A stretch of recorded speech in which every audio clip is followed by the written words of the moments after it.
హల్లెలూయా, హల్లెలూయా. ప్రియమైన దేవుని ద్వారా ఒక వాక్యాన్ని మనం జ్ఞాపకం చేసుకున్నాం. ఆదికాండము 11వ అధ్యాయంలో 7, 8, 9 వచనాలు ఒకసారి చూద్దాం. ఆదికాండము 11వ అధ్యాయం 7, 8, 9 వచనాలు. యెహోవా దూత అరణ్యములో నీటి బొగ్గ యొద్ద అనగా తూరు మార్గములో బుగ్గ యొద్ద ఆమెను కనుగొని సారాయి దాసి అయిన హాగరు ఎక్కడి నుండి వచ్చింది, ఎక్కడికి వెళ్ళుచున్నావని అడిగినప్పుడు అది నా యజమానుడైన సారాయి యొద్ద నుండి పారిపోవచ్చున్నానని. అప్పుడు యెహోవా దూత నీ యజమానురాలి యొద్దకు తిరిగి వెళ్ళి ఆమె చేతి కింద అణిగి ఉండమని దానితో వచ్చింది. దేవునికి స్తోత్రం కలుగుగాక. హల్లెలూయా.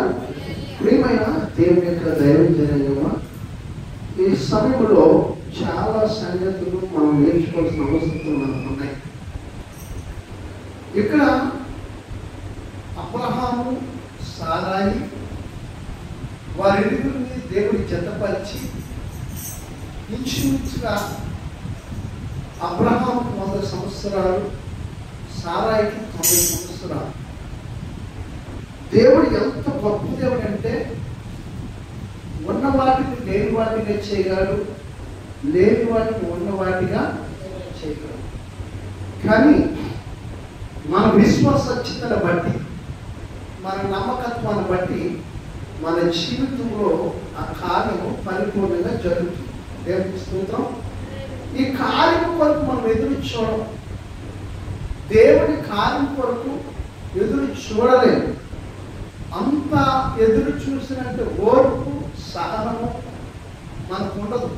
అంత ధైర్యం, అంత బలం, అంత శక్తి మనకు ఉండదు. ఎందుకంటే చాలా మంది చెప్పేవాళ్ళు నరుమాత్రమే కాదండి, నరుమాత్రమే కాబట్టి మనకు ఖచ్చితంగా ఆ ఓర్పు, సహనము తప్పనిసరిగా మన జీవితంలో దేవుని యొక్క విశ్వాసము, నమ్మకత్వము మనం కలిగి ఉండాలి.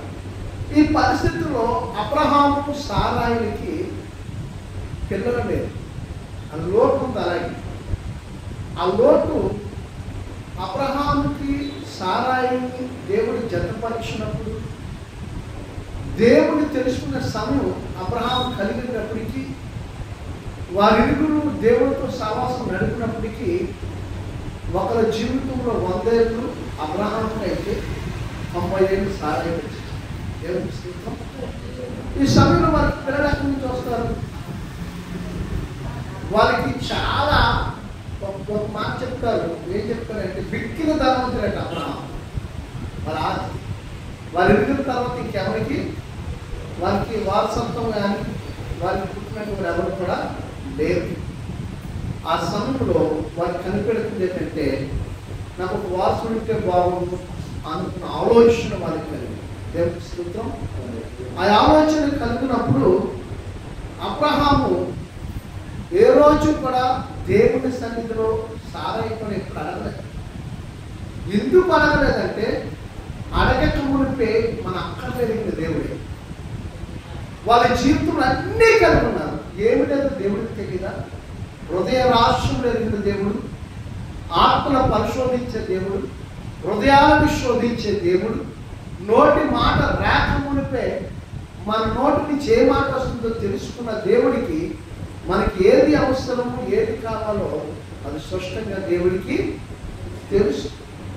మనమే కాస్త ఆ ఒళ్ళో పడినా దరిలో పడినా తొందరపడుతూ కంగారు పడిపోయి కలవరం చెందుతూ ఉంటాం. అందుకే ప్రభువారు కూడా ఏమంటారంటే మీ హృదయములను కలవరపడని మీ క్రియాలు. దేవుని స్తోత్రం.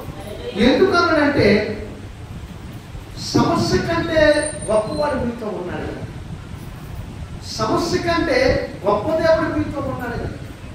మీ హృదయాలు కలవరపడుతున్నాయంటే మీ హృదయంలో ఎవరికి స్థానం లేదంటే మీరు నమ్మిన మీ దేవుడైన యేసయ్యకి స్థానం ఇవ్వలేదు కనుక మీ హృదయంలో కలవరము వచ్చింది, మీ హృదయంలో ఆ గలిబిలి పుట్టింది. కనుక ప్రియులరా, అబ్రహాం ఎప్పుడు కలవరం చెందలేదు, సారా ఎప్పుడు కలవరం చెందలేదు.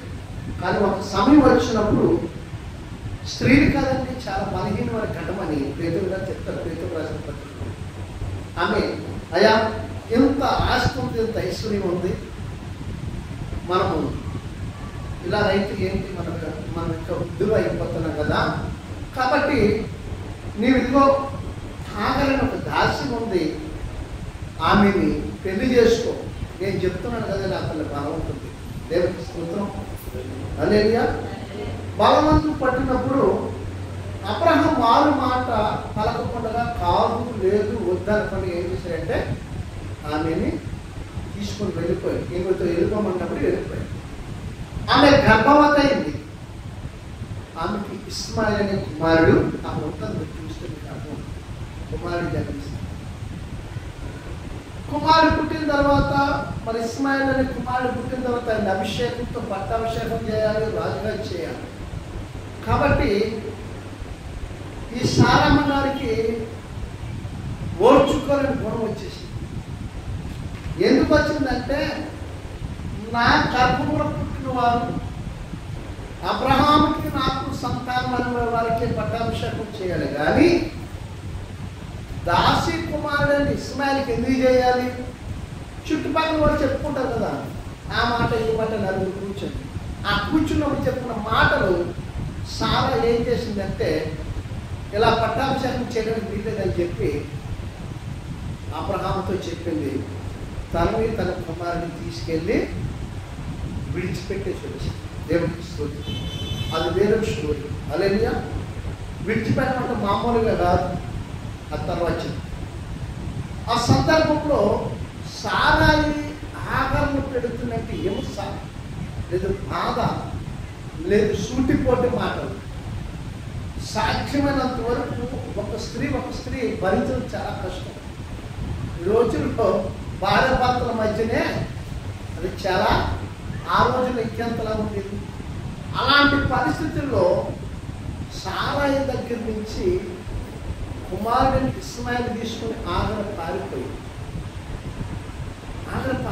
ఎందుకు పారిపోయిందంటే, ఆ శ్రమ భరించలేక, ఆ కష్టం ఓర్చుకోలేక, ఆ వేదన సహించలేక, ఆ హింస ఆమె భరించలేక ఏమైందంటే పారిపోయింది. దేవుని స్తోత్రం. దేవుని దూత అనగా యెహోవా దూత ఆమెకి ప్రత్యక్షమైంది. ఆగరు, ఎక్కడి నుంచి వస్తున్నావు? నా యజమానురాలైనట్టి సారాయి దగ్గర నుంచి. ఆగరు అనగా పారిపోగుటన, ఆగరు అనగా పారిపోవటం. చిన్నప్పుడు ఎక్కడైనా పారిపోయి ఉంటుంది, అందుకని అలా పెట్టారు. దేవుని స్తోత్రం. ఆగరు అనగా పారిపోగుట. కాబట్టి ప్రియులరా, వెంటనే ఆ దూత చెప్పిన మాట ఏంటంటే, నీవు తిరిగి నీ యజమానురాలంటే సారా చేతి కింద మణిగి దేవుని స్తోత్రం. ప్రియులరా, ఆమె ఏం చేసిందంటే, ఆ మాటకి తిరిగి మాట తప్పకుండా తెల్లగా యజమానురాలు దేవుని స్తోత్రం కలుగుతుంది. హల్లెలూయా.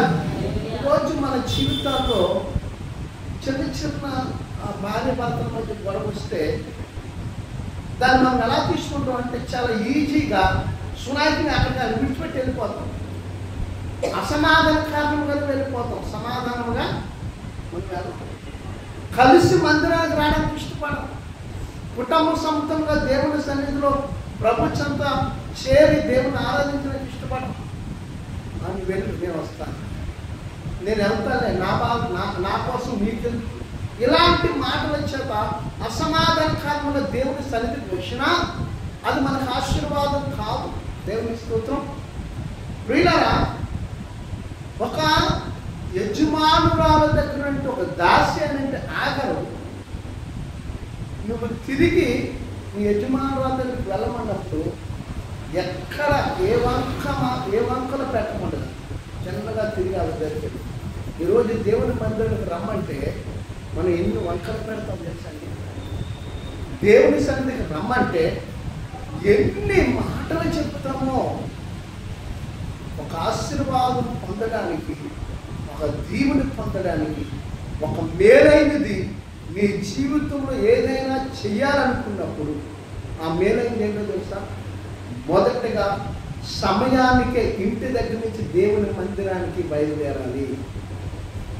రెండోదిగా నీవు దేవుని మందిరంలో ప్రవేశించగానే మొదటి వరుసలో కూర్చోవాలి. మూడోదిగా మొదట ప్రారంభ ప్రార్థనలోనే నువ్వు ఏకీభవించే వ్యక్తిగా ఉండాలి. నాలుగోదిగా పాటలు పాడుచున్నప్పుడు అందరితో పాటలో నువ్వు ఏకీభవించే వ్యక్తిగా ఉండాలి. ఐదోదిగా కీర్తనలు చదివేటప్పుడు ఆ కీర్తనలు పంచుకున్నట్లో, ఆ కీర్తనలు ధ్యానించట్లో మనము ఏకీభవించే వారికి మనం ఉండాలి. అంతేకాదు వాక్యము దాసులు ఉపదేశించేటప్పుడు, సేవకులు బోధించేటప్పుడు చక్కగా విని దాన్ని గైకొని వాక్యములో సహకరించే వారిగా సేవకులకు తోడ్పడాలి. దేవునికి స్తోత్రం. ప్రియులారా, ఏడవదిగా సాక్ష్యాలు. సాక్షి జీవితంలో ఎవరైనా చెప్పాలనుకున్న సాక్ష్యం వినటానికి చాలా చక్కగా ధైర్యం మనం ఉండాలి. ఎనిమిదవదిగా కానుకల ప్రార్థన. కానుకలకి ప్రార్థనకు ముందు కానుకలు పట్టేటప్పుడు ప్రతి ఒక్కరు కానుకలు వేయటానికి 10వ భాగం ప్రతిష్టాపన, 10వ భాగాలు ప్రత్యేక కానుకలు ఏదైనా దేవునికి ఇచ్చిట్లో అందరూ ఏకీవించి అందులో ఉండాలి. చివరిగా ఆశీర్వాద ప్రార్థనలో ప్రతి ఒక్కరూ మోకాలు వేయాలి. ప్రారంభ ప్రార్థనలో ఎలాగైతే నువ్వు మోకాలు వేసి ఏకీవించావో చివరి ఆశీర్వాద ప్రార్థనలో కూడా మనం మోకరించి కరుణ మూసుకుని 2 చేతులు పైకెత్తి ఆకాశమందు దేవుని దగ్గర నుంచి రావాల్సిన ప్రతి ఆశీర్వాదాన్ని ఈ స్థలం నుంచి నువ్వు తీసుకువెళ్ళటానికి, మందిరములో నుంచి నీ ఇంటికి మోసుకొని దేవుని మందసాన్ని తీసుకొని వెళ్ళటానికి, దేవుని యొక్క పరిశ్రమలో ప్రతి ఆశీర్వాదానికి యోగ్యురాలుగా ఉండటానికి, భూషముల ప్రతి ఆశీర్వాదం మనం పొందుకొనటకు ఆయన ఎదుట చివరి ఆశీర్వాద ప్రార్థనలో మనము ఏకీభవించాలి. మాట వినటం శ్రేష్టం. మేలైనది చెయ్యకపోతే అది పాపమగును. యాకోబు రాసిన పత్రిక 4వ అధ్యాయం 17వ వచనంలో చెప్తాడు. ఆజ్ఞాతిక్రమే పాపం. ఆజ్ఞాతిక్రమే పాపం. క్రమం పాటించకపోతే నువ్వు పాపం చేసినట్లే, నువ్వు దేవుని ఆజ్ఞ ధిక్కరించినట్లే, దేవుని మాటని తోసివేసినట్లే. నువ్వు సమయం ఖచ్చితంగా పాటించాలి. ఇంటి దగ్గర 8 గంటలకు ప్రార్థన, 20 నిమిషాలు తక్కువ, 8 గంటలకి మనం ఇంటి దగ్గర నుంచి బయటకు వచ్చేయాలి. ఖచ్చితంగా వచ్చేయాలి. వచ్చేసి దేవుని దేవాలయం దగ్గరికి తెరిచిన తెరవకపోయిన దేవాలయం దగ్గర ఇశ్రాయేలు ప్రజలు ఉండే వరకు తలుపులు తెరిచారు. దేవుని దేవాలయం దగ్గర అలా ఎప్పుడు ద్వారాలు తెరుస్తారని ఎదురు చూసేవారంటే ఇశ్రాయేలు ప్రజలు. యెరూషలేము ద్వారాలు ఎప్పుడు తెరుస్తారు? సొలొమోను దేవాలయం ద్వారాలు ఎప్పుడు తెరుస్తారు? శృంగారపు దేవాలయం ద్వారాలు ఎప్పుడు తెరుస్తారు? యెహోషువ కొత్తసాల యొక్క మందిరపు ద్వారాలు ఎప్పుడు తెరుస్తారు? నెహెమ్యా దినాల్లో కానీ, ఎజ్రా దినాల్లో కానీ దేవుని యొక్క ద్వారాలు తెరిచే ముందు, తెరవక ముందు వచ్చి చూసేవారట. దేవుని మందిరం నేను ముందు ఉండాలి. ముందు వరుసలో స్థలము దొరకదేమో. మొదట ప్రార్థనలో ఏకీపించడానికి దేవుడు నాకు అవకాశం ఇవ్వడం. మొదటగా సేవకులు ప్రార్థిస్తారు. ఆ ప్రార్థన నేను ఏకీపిస్తే అది నాకు దీవెన, అది నాకు ఆశీర్వాదం అని దేవుని సేవకుల మాటకు లోబడి ముందుకు ఇశ్రాయేలు ప్రజలు, మోషే, అబ్రహాము, షాలేము రాజు వీళ్ళందరి దినాలు మెలకు క్రమము చొప్పున దేవుని సన్నిధిని ఇశ్రాయేలు ప్రజలు ఉండేవారు. ఈరోజు పాటలు అయ్యాయా? అయ్యగారు వచ్చి ప్రార్థన ప్రారంభించారా? ఈరోజు ఎక్కడికి వెళ్ళిపోతున్నాము? ఈరోజు ఏ పరిస్థితుల్లోకి వెళ్ళిపోతున్నాం? దేవుని ఆశీర్వాదం రావాలంటే ఏ రీతిగా మన మీదకి వస్తుంది? మన పట్ల దేవుడి ప్రతి వాగ్దానం నెరవేర్చబడాలంటే ఆ వాగ్దానం మనం ఎలాగా రిసీవ్ చేసుకుంటున్నాం? ఎంతవరకు మనం నమ్ముతున్నాం? వాగ్దానం జరుగుతుందంటారా? అవుతుందంటారా? నిజమేనంటారా? పాస్టర్ గారు చెప్పారు కానీ ఇది నిజమేనా? నేనేం చెప్పగలుగుతాను? అప్పుడు వాగ్దానము నీ కళ్ళ ముందు ఫలానా అధ్యాయము, ఫలానా వాగ్దానం, ఫలానా వ్యక్తి చేత, ఫలానా ప్రవక్త చేత పరిశుద్ధాత్మ దేవుడు వాళ్ళ జీవితంలో జరిగించే ఆ వాగ్దానాన్ని నీకు జరిగించడానికి దాసుల ద్వారా నీకు తెలియపరచడం, దాన్ని గట్టిగా పట్టుకోవాలి. దేవుని స్తోత్రం. పట్టుకోవాలి. మనం పట్టుకోం, వాక్యాన్ని పట్టుకోం, వాక్యాన్ని వినం, వాక్యాన్ని నెమరు వేసుకోం, వాక్యాన్ని గైకోము. తన వాక్యమును విని దాన్ని అంగీకరించి గైకొని వాడట ధన్యులని యోహాను భక్తులు చెప్తారు. దేవుని స్తోత్రం. ఎంతమంది దేవుని వాక్యాన్ని స్వీకరించేవారు?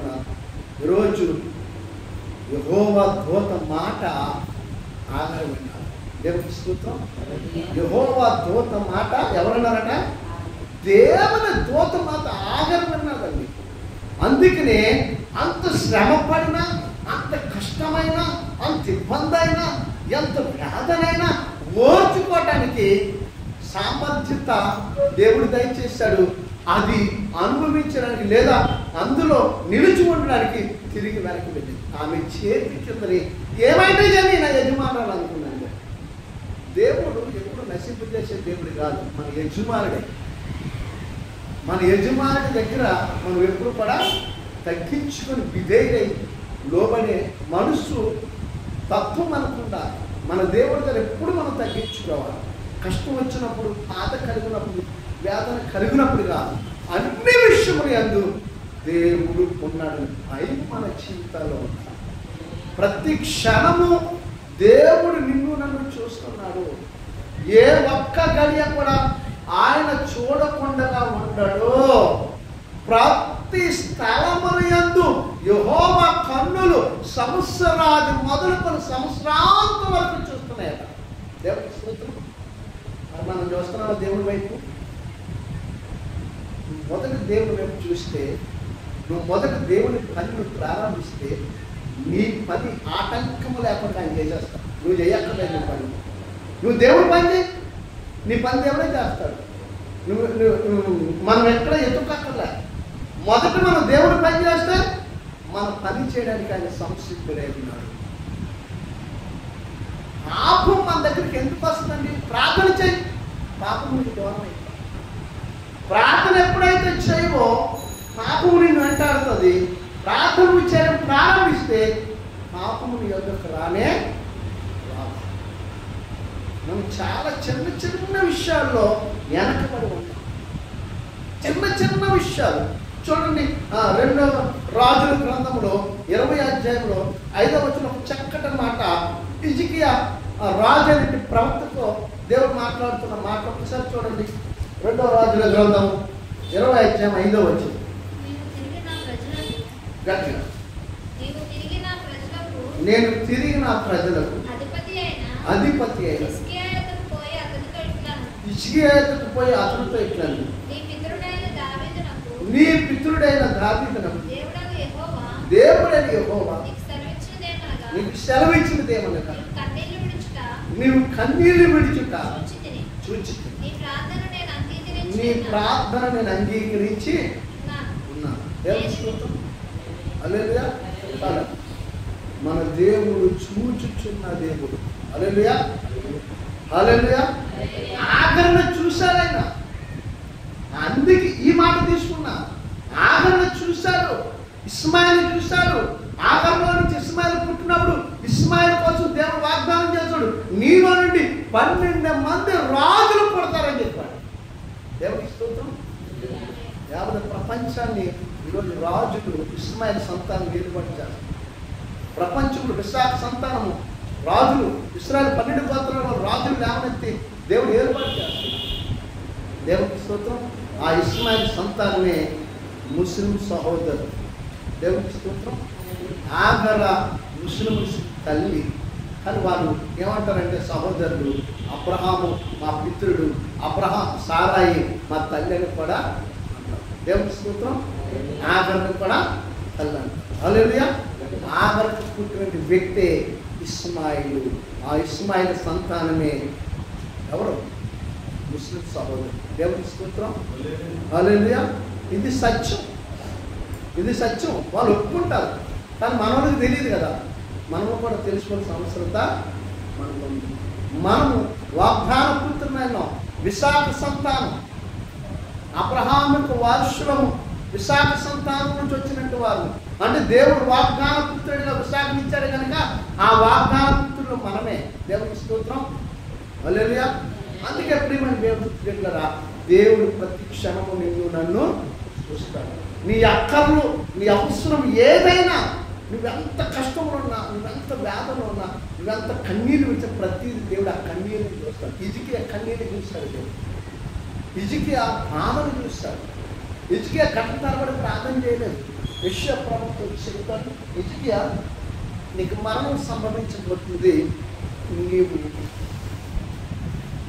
నీ ఇంటిని లేదా నీ గుడారాన్ని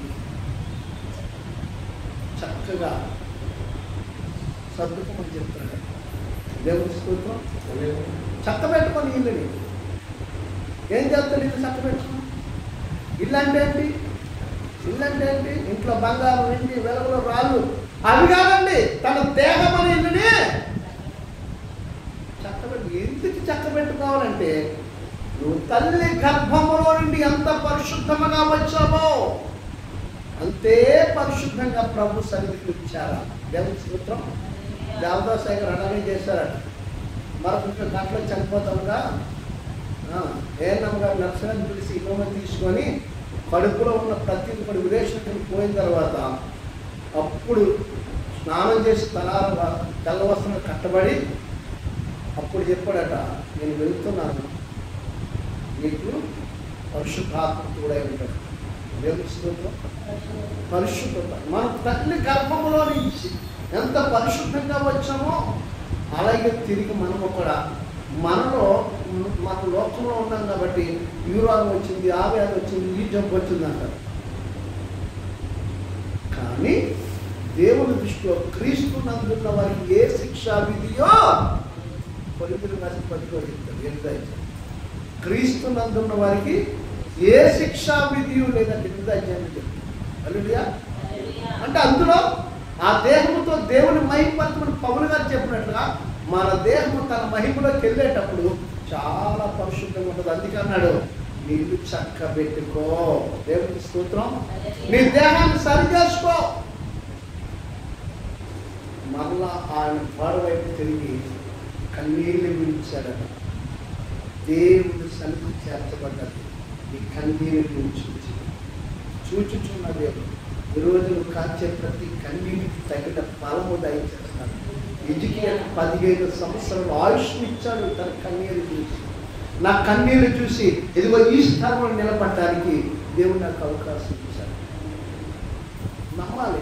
మన జీవితాల్లో ఆ ఫలముని చూచుకున్నప్పుడు మనం నమ్మాలి.